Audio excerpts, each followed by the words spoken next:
Hello dear student, embryology of angiosperm में female reproductive structure जो कि एंजियोस्पर्म के अंदर जायांग के रूप में होता है, गाइनोशियम के रूप में होता है।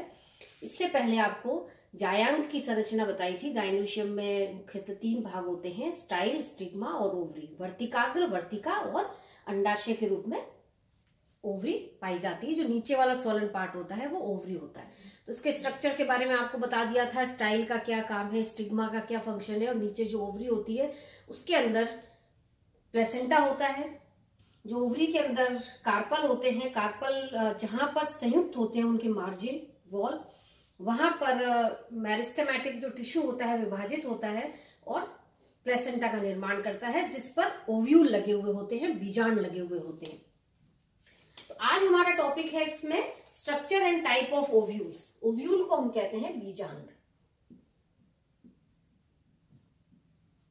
और बीजांडासन पर बीजांड की व्यवस्था को हम कहते हैं बीजांडान्यास या प्लेसेंटेशन। इसके बारे में भी आपको बता दिया था। ओव्यूल जो नॉर्मली क्या होता है, इंटेग्यूमेंटेड मेगास्पोरेंजियम को हम ओव्यूल कहते हैं। भित्ति युक्त जो गुरु बीजाणुधानी है वो कहलाती है ओव्यूल या बीजांड कहलाती है। ज्यादातर जितनी भी एंजियोस्पर्मिक फैमिली है, अप्रोक्सीमेटली 82 फैमिलीज के अंदर जो ओव्यूल होता है वो एनाट्रोपस प्रतीक बीजांड के रूप में पाया जाता है, जिसको हम इन्वर्टेड ओव्यूल भी कहते हैं। और बाकी जो रिमेनिंग फैमिलीज हैं उनमें विभिन्न प्रकार के ओव्यूल पाए जाते हैं। यदि हम जिम्नोस्पर्म की बात करें तो नॉर्मली जिम्नोस्पर्म के अंदर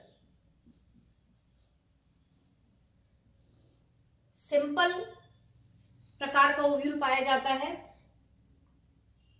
जिसको हम कहते हैं ऑर्थोट्रोपस या रिजु बीजांड कहलाता है।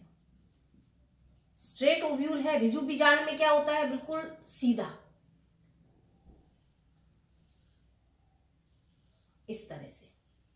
अभी आपको बीजांड की संरचना के बारे में बताएंगे तो इससे ये क्लियर हो जाएगा कि रिजु बीजांड क्या होता है। तो एंजियोस्पर्म के अंदर सामान्यतः सबसे कॉमन टाइप का जो ओव्यूल है एनाट्रोपस पाया जाता है, और जिम्नोस्पर्म के अंदर सामान्यतः सिंगल ओव्यूल जो होता है, एक सिंगल प्रकार का ही ओव्यूल पाया जाता है, जो ऑर्थोट्रोपस के रूप में होता है, रिजु बीजांड के रूप में होता है, स्ट्रेट होता है। अब एक यदि हम सबसे कॉमन स्ट्रक्चर देखें कॉमन ओव्यूल का, जो कि ज्यादातर फैमिलीज के अंदर एनाट्रोपस होता है, प्रतीक बीजांड होता है, तो उसके स्ट्रक्चर में जो मुख्य संरचना पाई जाती है वो होता है फ्यूनिकल, इसका व्रंथ जिसको हम कहते हैं बीजांड व्रंथ, ठीक है। फिर होता है हाइलम, जिसको नाभिका कहलाती है। फिर होता है रेफे, सोलन पार्ट ओव्यूल का। कैलाजा, ऊपर का जो भाग है वो कैलाजा कहलाता है। इंटेग्यूमेंट्स, अध्यावरण,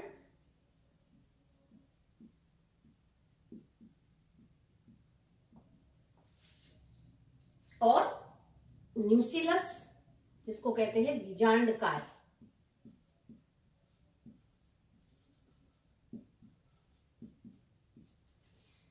फिर होता है माइक्रोपाइल, इसके अंदर होता है नाभिका द्वार होता है, और इसके अंदर एक जो स्ट्रक्चर है एम्ब्रियो सेक या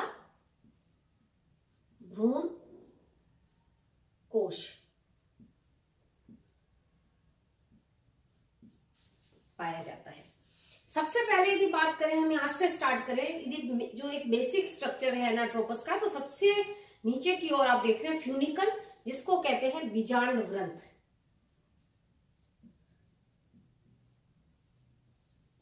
बीजांड का व्रंथ कहलाता है फ्यूनिकल। बीजांड व्रंथ जो बीजांड है वो इस फ्यूनिकल के द्वारा बीजांडासन पर लगा हुआ होता है या प्लेसेंटा पर लगा हुआ होता है। बीजांड व्रंथ जिस स्थान पर ओव्यूल के मुख्य शरीर से जुड़ता है उसको हम कहते हैं हाइलम या नाभिका। Hilum is the place where ovule body is attached with funicle. तो हम कहते हैं इसमें ओव्यूल के अंदर नॉर्मली 2 भाग होते हैं, एक ओव्यूल बॉडी और दूसरा फ्यूनिकल। तो फ्यूनिकल जिस स्थान पर ओव्यूल के साथ में जुड़ता है इसको हम कहते हैं हाइलम या नाभिका व्रंथ। इसके पश्चात एनाट्रोपस ओव्यूल जो ज्यादातर होते हैं उसमें उसके लेटरल साइड पर, पार्श्व भाग पर एक उभरी हुई संरचना पाई जाती है। सोलन पार्ट फ्यूनिकल यहाँ पे पाया जाता है एनाट्रोपस ओव्यूल के अंदर लेटरल साइड में, और ये कहलाता है raphe Solan part of funicle. Normally इसका जो स्ट्रक्चर है बीजांड का, मेन जो बॉडी जिसको हम कहते हैं वो नॉर्मली पैरेनकाइमेटस सेल से, ये जो बीच वाला पूरा भाग है ये पैरेनकाइमेटस सेल से बना हुआ होता है, मृदुतक से बना होता है।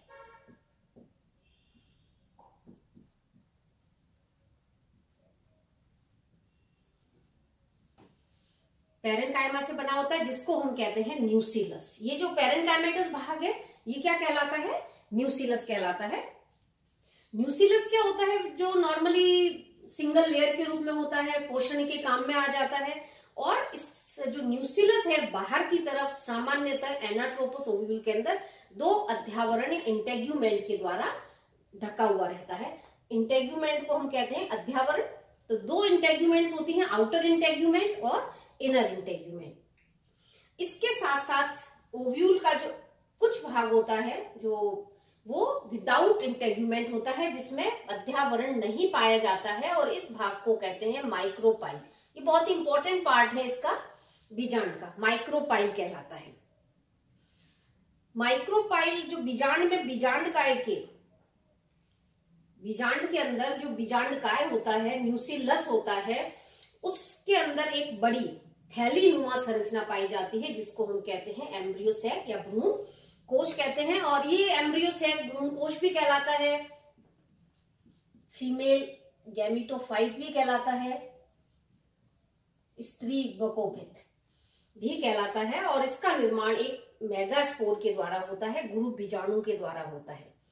इस एम्ब्रियो सैक के अंदर, भ्रूण कोश के अंदर, इसमें देखिए एक जो बेसल पार्ट होता है नीचे वाला, ये पूरा इन्वर्टेड ओव्यूल है, इसीलिए ये जो भाग ऊपर दिख रहा है अपने को, लेकिन ये जो पार्ट होता है नॉर्मली नीचे होता है, ये कैलाजा होता है, ये माइक्रोपाइल होता है, ये पूरा का पूरा एम्ब्रियो सैक है, बाहर की तरफ न्यूसिलस, और ये इंटेग्यूमेंट्स होती हैं इसमें।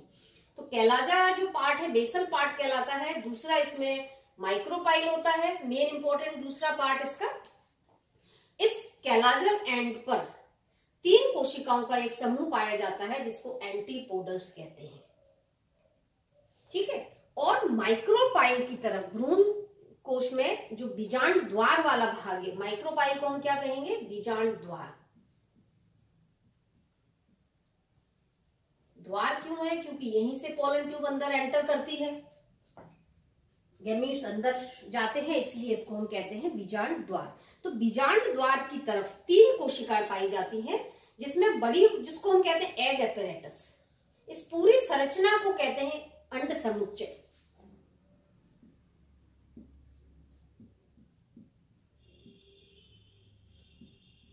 और इसके अंदर एक बड़ी कोशिका होती है जिसको अंड कहा जाता है, एग कहते हैं, और 2 कोशिकाएं जो दोनों तरफ पाई जाती हैं, एग के दोनों साइड में होती है, वो कहलाती हैं सिनर्जिड कोशिकाएं कहलाती हैं, या जिनको हम सहायक कोशिका भी कहते हैं।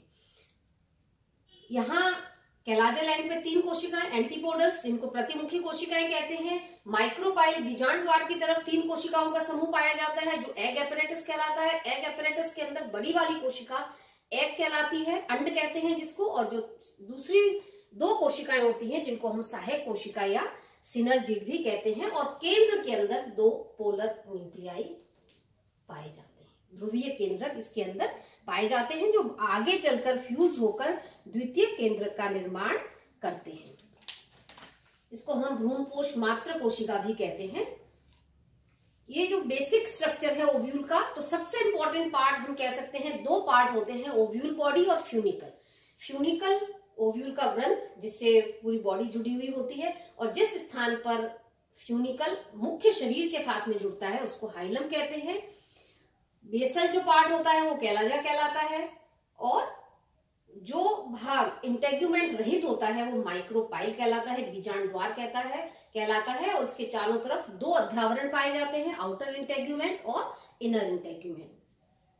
मेन जो केंद्रीय भाग है इसका वो पैरेनकाइमेटस सेल का बना हुआ होता है, बीजांडकाय कहलाता है, न्यूसिलस कहलाता है, और इस अंदर की तरफ न्यूसिलस में सेंटर की तरफ एम्ब्रियो सैक या भ्रूणकोश या जिसको हम फीमेल गैमेटोफाइट कहते हैं पाया जाता है। फीमेल गैमेटोफाइट के अंदर कैलाजल एंड पर 3 कोशिकाओं का समूह पाया जाता है जिसको एंटीपोडल या प्रतिमुखी कोशिकाएं कहते हैं, और माइक्रोपाइल या बीजांड द्वार की तरफ 3 कोशिकाओं का समूह होता है जो एग एपरेटस या अंड समुच्चय कहलाता है, और इनमें बड़ी वाली कोशिका अंड कहलाती है और 2 कोशिकाएं लेटरल साइड में होती हैं वो सहायक कोशिका कहलाती हैं।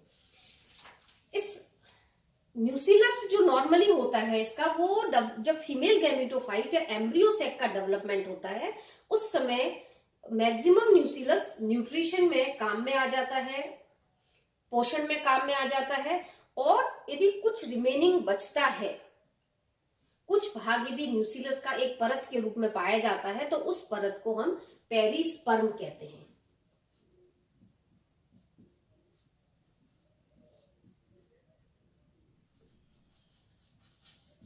Layer of न्यूसिलस। तो ये कॉमन स्ट्रक्चर है ओव्यूल का। एनाट्रोपस ओव्यूल जैसा बताया, नॉर्मली 82% फैमिलीज के अंदर एनाट्रोपस प्रकार का ही ओव्यूल पाया जाता है। तो इसका स्ट्रक्चर कैलाजल एंड, माइक्रोपाइलर एंड और मेन फ्यूनिकल हाइलम होता है इसके अंदर, और एम्ब्रियो सैक पाया जाता है। यदि टाइप ऑफ ओव्यूल्स की बात करें, टाइप ऑफ ओव्यूल में 2 प्रकार से हम ओव्यूल के प्रकार पढ़ सकते हैं। पहला है on the basis of number of integument, integument की संख्या कितनी है, अध्यावरण कितनी संख्या में पाए जाते हैं, और दूसरा है on the basis of orientation, उनका विन्यास। ओरिएंटेशन किसका, माइक्रोपाइल, कैलाजा और फ्यूनिकल का विन्यास किस प्रकार का है, किस प्रकार से वो व्यवस्थित है ओव्यूल में, ओरिएंटेशन किस प्रकार का है, उसके आधार पर हम ओव्यूल को विभाजित कर सकते हैं ओव्यूल के प्रकार में। तो सबसे पहले देखते हैं on the basis of number of integument की बात करते हैं। तो इंटेग्यूमेंट में 4 प्रकार के ovule on the basis of अध्यावरण के आधार पर पाए जाते हैं। पहला है यूनिटैग्मिक। यूनिटैग्मिक का मतलब ही नाम से पता चल रहा है, यूनि में सिंगल, जिसमें एक ही इंटेग्यूमेंट इनके अंदर पाई जाती है, तो उसको हम कहते हैं यूनिटैग्मिक इंटेग्यूमेंट। और इस प्रकार के ओव्यूल गैमोपेटलस फैमिली के अंदर पाए जाते हैं, जिनमें जो पेटल हैं वो आपस में जुड़ी हुई होती हैं। इस प्रकार के ओव्यूल में सामान्यतः यूनिटैग्मिक प्रकार का ओव्यूल पाया जाता है। दूसरा बात करते हैं बाइटैग्मिक। बाइटैग्मिक से पता चल रहा है कि इनमें नॉर्मली द्विअध्यावरणी, जिनको हम कहते हैं, जिनके अंदर 2 अध्यावरण पाए जाते हैं।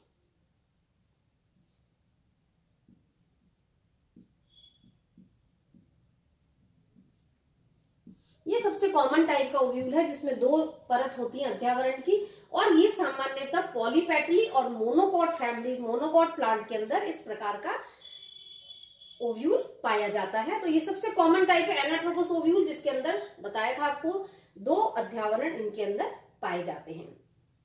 तीसरी बात करते हैं ट्राइटैग्मिक। ट्राइटैग्मिक का मतलब हो गया त्रिअध्यावरणीय, जिसमें 3 अध्यावरण, 3 लेयर्स पाई जाती हैं, 3 लेयर्स इंटेग्यूमेंट की।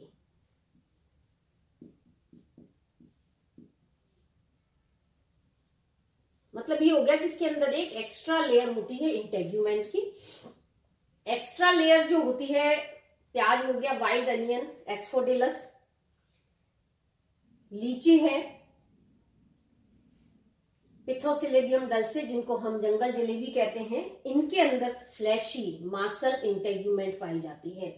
मासल जो इंटेग्यूमेंट होती है, जिसको नॉर्मली हम क्या कहते हैं, एरिल कहा जाता है, और ये खाने के काम में ली जाती है। लीची के अंदर देखा होगा जो फ्लैशी पार्ट है जो हम खाते हैं, वो क्या है, एक एक्स्ट्रा इंटेग्यूमेंट के रूप में होती है।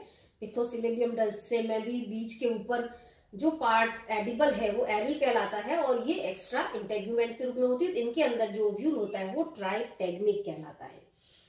लास्ट है अटैग्मिक। अटैग्मिक का मतलब होता है अध्यावरणीय।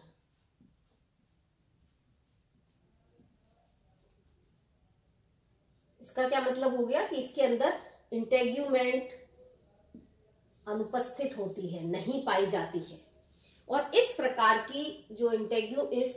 की जो ओव्यूल है वो सामान्यतः पैरासिटिक प्लांट के अंदर पाए जाते हैं। परजीवी पादपों में सामान्यतः इस प्रकार की इंटेग्यूमेंट, इस प्रकार का ओव्यूल पाया जाता है जिनमें इंटेग्यूमेंट नहीं होती है। इसमें हम एग्जाम्पल ले सकते हैं सेंटेलम एल्बम का, चंदन का, जिसमें बीज के बाहर आवरण नहीं पाया जाता है। इसमें दूसरा जो टाइप है,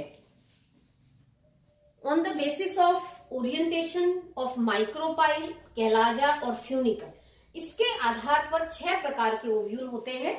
ऑर्थोट्रोपस, एनाट्रोपस, हेमी एनाट्रोपस, कैम्पाइलोट्रोपस, एम्फीट्रोपस और सर्सिनोट्रोपस। आगे हम एक एक करके इसको डिटेल में देख लेते हैं। ऑर्थोट्रोपस का स्ट्रक्चर क्या होगा, एनाट्रोपस क्या होगा, जो एनाट्रोपस का स्ट्रक्चर आपको बता दिया है। बाकी हेमी एनाट्रोपस क्या होगा, कैम्पाइलोट्रोपस, एम्फीट्रोपस, सर्सिनोट्रोपस। तो अब हम एक एक स्ट्रक्चर को इसमें अलग से थोड़ा सा देख लेते हैं क्या डिफरेंस है बाकी सभी ओव्यूल्स टाइप के अंदर।